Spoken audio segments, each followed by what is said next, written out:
If you could tell me your name and where you're from.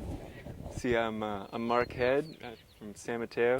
I just came back to the Bay Area after being 3 years up in the mountains, running around in the wilderness for this retreat center, the Chilling Terrace. Very beautiful place, Right on. right at the confluence of the Eel and Cedar Creek.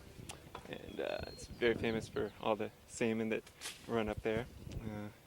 So from the northern paradise, being out there in the wilderness, I started wanted to see what kind of gardening variety things were happening around here.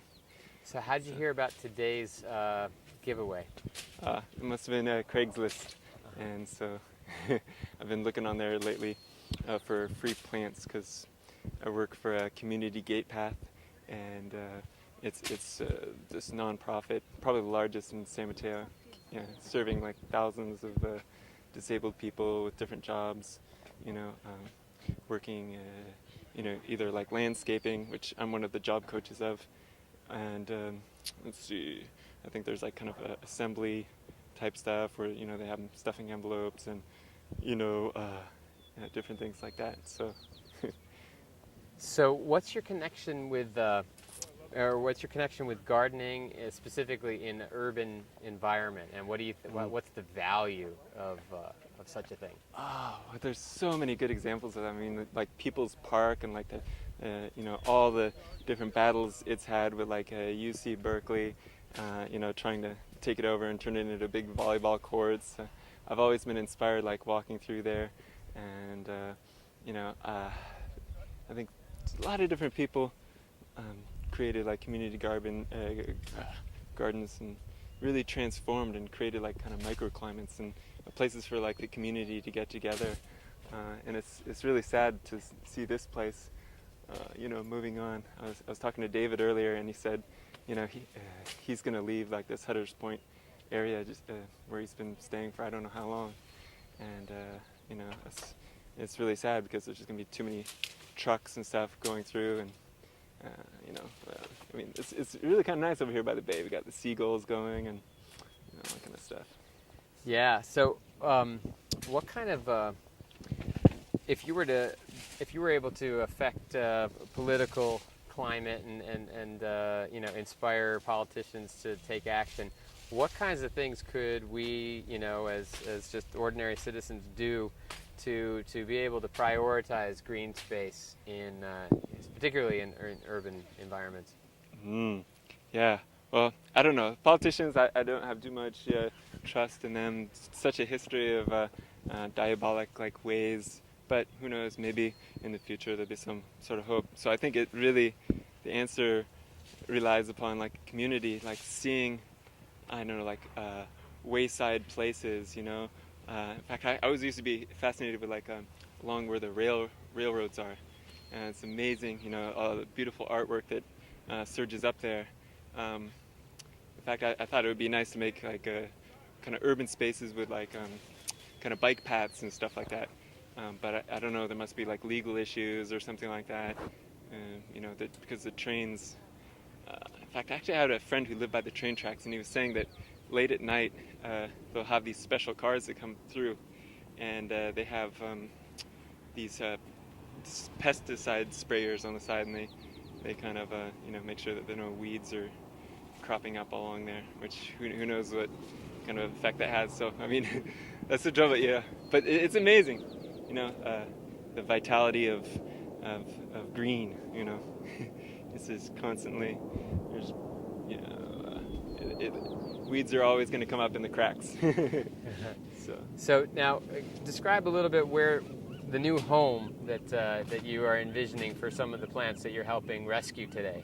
Yeah, well, is behind Mills Hospital. There's like this area that the people I work with kind of take care of, and see, it's kind of unfortunate. Most of the time they're like kind of mowing lawns, pulling weeds, and this and that. So I saw Craigslist as an opportunity, without forking out like a lot of money that I don't have, to get them to plant things, because like they can really relate with the sense of growing, and I think like that, watching the Earth's potential kind of reminds them of their own kind of spring-like nature, you know. So Excellent. So they'll be well loved. very well loved. Good. The bulbs and irises and all kinds of goodies. Cactus. All right. Well, thank you so much. Don't let me get in your way. Thanks for taking time out. Oh. What is your name? Where are you from? And how did you hear about today's action? So my name's Kirk, and I found out about today's action on Craigslist in the free listing. And my wife works at a high school that has a huge organic garden, so some of the plants are going to go as decoration there. I've got some of their metal works to help set a vine, and then I also work at the Gulf of the Farallones Visitor Center at Crissy Field, and so we're doing a little landscaping outside of the building as well, and so some of the plants will go there. Right on. What kind of experience do you have gardening in general? And then the second part of that question is, well, what kind of value does gardens have in especially a urban environment? So my background in gardening is mostly just at home and helping out with the school's garden, working with a master gardener there. And for us working at the school, the garden has had huge value in working with the kids and getting them to learn where their food comes from and the connection of plants to the earth and what plants need to survive, and just caretaking for another living being as a plant, which is pretty neat. In an urban environment, I think it's essential that young people have access to what's around them, and especially if they can participate in the caretaking of it as well. It really adds a connection to their environment and their community to make it a much more pleasant place just to be in general. What's your reaction to the destruction of this park for the creation of a bridge that's only 200 feet from an existing bridge, knowing that this park was years in the making, that was done with indigenous population from this area, the Ohlone? What's your reaction to the PUC and the port deciding to disregard all of work? It seems really tragic that and to not assign the value that any space that you can utilize as an urban garden. It's huge. It's really challenging to find places, especially for one that was established, and all the work that goes into establishing the garden. It's gigantic, and the value that it has, I think, is almost unmeasurable. So it's definitely tragic that another solution couldn't have been found. Yeah. So where you're whether you take a political kind of course or just a community action, what kinds of suggestions would you make for ordinary citizens to regreen their areas, whether it be schools, public spaces, or their own private dwellings? Well, I think just to realize that getting a garden going has huge value, and take advantage of any spaces. If you're surrounded by concrete, realize that you can make flower boxes, that you can do rooftop gardens, incorporating gardens into playgrounds, and any of the open spaces or vacant lots that are available.